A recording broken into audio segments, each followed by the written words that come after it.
Good morning, students. Today your online class for science subject. Today I want to explain the Kepler's third law. Already I have explained Kepler's first and second law. Kepler's first law states that the movement of planet in an ellipse path. Second, वो दूरी चाहे ज़्यादा हो या कम हो planet की सन से, वो इक्वल डिस्टेंस कवर करता है इक्वल इंटरवल ऑफ टाइम में। तीसरा जो केपलर का रूल है वो यह बताता है कि प्लैनेट और सन के बीच जो डिस्टेंस है R, the cube of the mean distance, ये जो आर क्यूब है ये डायरेक्टली प्रोपोर्शनल होता है to the square of time T. It means जैसे हम मान लेते हैं कि ये हमारा सन है,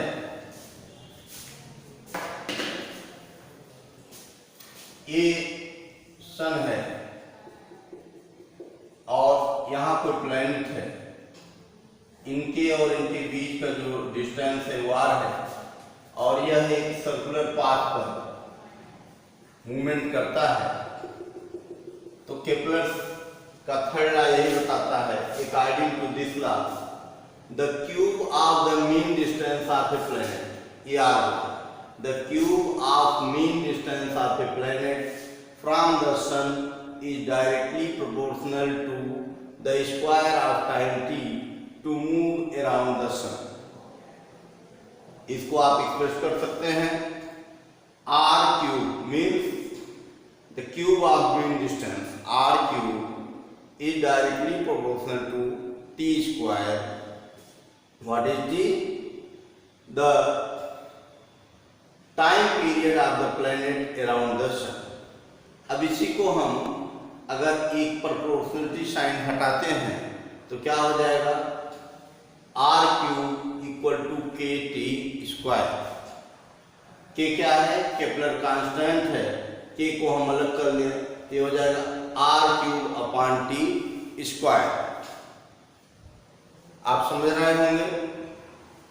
अब यहां देखें, चूंकि Kepler could not explain given a theory, Kepler could not given a theory to explain the motion of planet।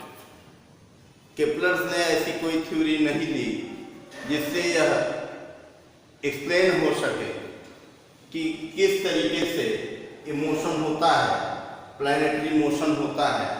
तब इसके लिए न्यूटन्स ने दिखाया, Newton showed that the cause of planetary motion, किस कारण से प्लैनेटरी मोशन होता है, इज द ग्रेविटेशनल फोर्स। जो प्लैनेटरी मोशन होता है वो ग्रेविटेशनल फोर्स के कारण होता है, जो किसके द्वारा एक्सर्ट किया जाता है? सन के द्वारा एक्सर्ट किया जाता है। अब इन्हीं का, जैसे मान लीजिए सर्कुलर पाथ है, इनकी दूरी r है, प्लैनेट और सन के बीच की दूरी r है, तो जो फोर्स ऑफ अट्रैक्शन होता है वो F इक्वल टू होता है mv square by r। Newton's use Kepler third law, Newton's ने केपलर के तीसरे नियम को यूज किया और कैलकुलेट किया gravitational force of attraction. Suppose the orbital velocity is v, जो इस ऑर्बिट की वेलोसिटी है, ये मान लीजिए प्लैनेट का मास m है और ये जो वेलोसिटी, जिस वेलोसिटी से मूवमेंट कर रहा है ये v है और इनके बीच की दूरी r है प्लैनेट और सन की। तो क्या हो जाएगा आपका? तो suppose the orbital velocity is v and the radius of orbit is r, then the force acting on an orbiting a planet is given by F is equal to mv square by r, where m is the mass of planet। हमने बताया कि m क्या है? mass of planet। If t denotes the time period, यदि हम time period को t से denote करें तो आप यह जानते हैं कि टी होता क्या है, टाइम पीरियड क्या होता है।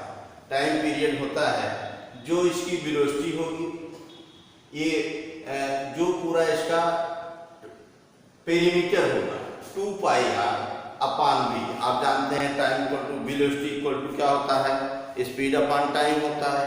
तो टाइम इक्वल टू क्या हो जाएगा, सरकमफरेंस अपान टाइम। तो v equal to T equal to 2 pi R upon V. अब v यहाँ से अगर हम निकाल लें, इक्वेशन नंबर 2 हो गया, v निकाल लें तो क्या हो जाएगा 2 pi R upon T, 2 pi R upon T. अब इसी वैल्यू को substituting the value of v in equation number 1, equation number 1 ये है, तो हम क्या पाएंगे, देखिए f इक्वल टू क्या है, m है। अब v स्क्वायर की जगह हम क्या रखें 2 पाई आर अपान वी। तो हम m अपान आर अलग कर लें, v स्क्वायर आर, v की जगह 2 पाई आर अपान टी, और चूंकि v स्क्वायर है इसलिए इसका होल स्क्वायर कर दें। अब ये 2 पाई ये r से r कट सकता है और t का स्क्वायर हो जाएगा, एक r यहाँ बचा, 2 2 जा 4 पाई स्क्वायर, m यहाँ है ही है, और r अपान टी स्क्वायर। अब यहाँ आप देखें, on substituting on multiplying and dividing by R square, यहाँ हम राइट हैंड साइड पर आर स्क्वायर से क्या कर दें, मल्टीप्लाई कर दें और डिवाइड कर दें, तब हम क्या पाएंगे, f equal to 4 pi square m upon R square, या 4 pi square m upon R square हमने डिवाइड कर दिया, और यहाँ पर क्या किया, एक मल्टीप्लाई भी कर दिया, तो आर स्क्वायर से आर कट गया, आर स्क्वायर से मल्टीप्लाई भी करना है तो क्या हो जाएगा R cube upon T square. अब यहाँ देखिए ये 4 पाई स्क्वायर कांस्टेंट हो जाएगा, m कांस्टेंट हो जाएगा, और आपका 4 pi square m upon R square के, ये आप जानते हैं R cube upon T square हमने बताया, अभी क्या है R square upon T square क्या है, के बराबर है, इसको हमने लिख दिया 4 pi square m upon R square के। अब देखिए यह पूरा कांस्टेंट हो जाएगा और m भी कांस्टेंट है, 1 अपान आर स्क्वायर बच रहा है, इसका मतलब f is directly proportional 1 upon R square. अब आप ध्यान देंगे, thus the gravitational force, इसलिए हम कह सकते हैं the gravitational force, या फिर what is this, what is the gravitational force is gravitational force between the sun and planet is inversely proportional to the square of the distance between their center. The gravitational force between sun and planet is inversely proportional to the square of distance between their centers. This is all about your Kepler's third law. On the basis of Kepler's third law, or inverse square rule. This is the also known as inverse square rule. Some numericals I will send to you. Then after हम आपको बताने जा रहे हैं free fall क्या होता है। Whenever object falls toward the earth, जब भी कोई ऑब्जेक्ट अर्थ पर आता है, under the earth gravitational force alone, केवल अर्थ की ग्रेविटी के कारण, अर्थ के ग्रेविटेशनल फोर्स के कारण जब भी कोई ऑब्जेक्ट ऊपर से नीचे आता है उसे क्या कहते हैं, फ्री फॉल कहते हैं। एक्सेलरेशन ड्यू टू ग्रेविटी क्या होता है, acceleration due to gravity, whenever an object falls toward the earth, जब भी कोई ऑब्जेक्ट अर्थ की तरफ आता है तो वहाँ एक एक्सेलरेशन उत्पन्न होता है, an acceleration is involve due to earth gravitational pull. आप जानते हैं कि अर्थ सभी ऑब्जेक्ट को अपने सेंटर की तरफ जो है खींचती है, इसलिए एक ग्रेविटेशनल पुल फोर्स एग्जर्ट होता है। मान लेते हैं हम कि let the mass of earth be capital M, यहाँ हम कैपिटल एम से डिनोट करेंगे, mass of the earth be capital M and an object falling freely towards B, और वह ऑब्जेक्ट जो ऊपर से गिर रहा है अर्थ की तरफ उसका मास जो है स्मॉल है। The distance between centre of earth and the object is R. अब सपोज कीजिए कि मान लीजिए यह आपका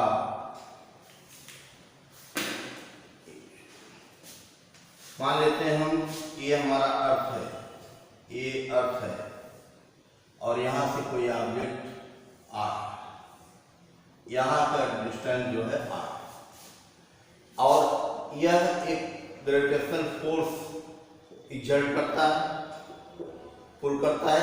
अच्छा, इसी के कारण, इस अर्थ के कारण एक एक्सेलरेशन इन्वॉल्व होता है जिसको हम क्या करते हैं, ग्रेविटेशनल फोर्स कहते हैं।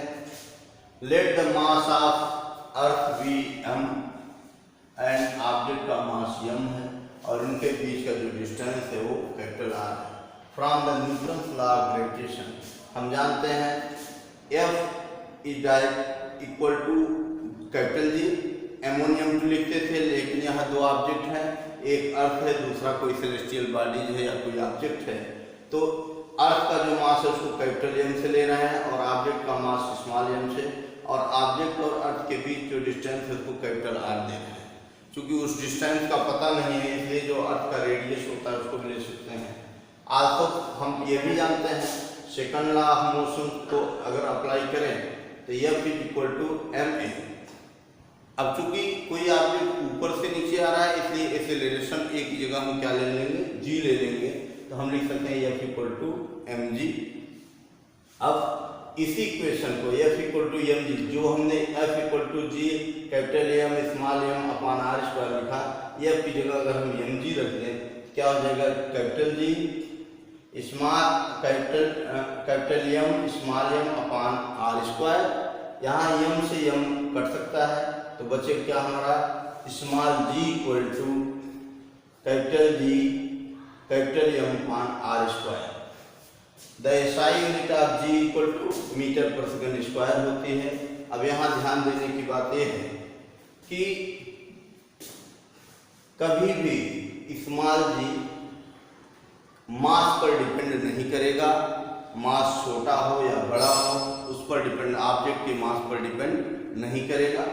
दूसरी चीज कि पोल्स पर स्मॉल g का मान एक्सेलरेशन ड्यू टू ग्रेविटी का मान अधिक होता है और g का मान इक्वेटर पर कम होता है।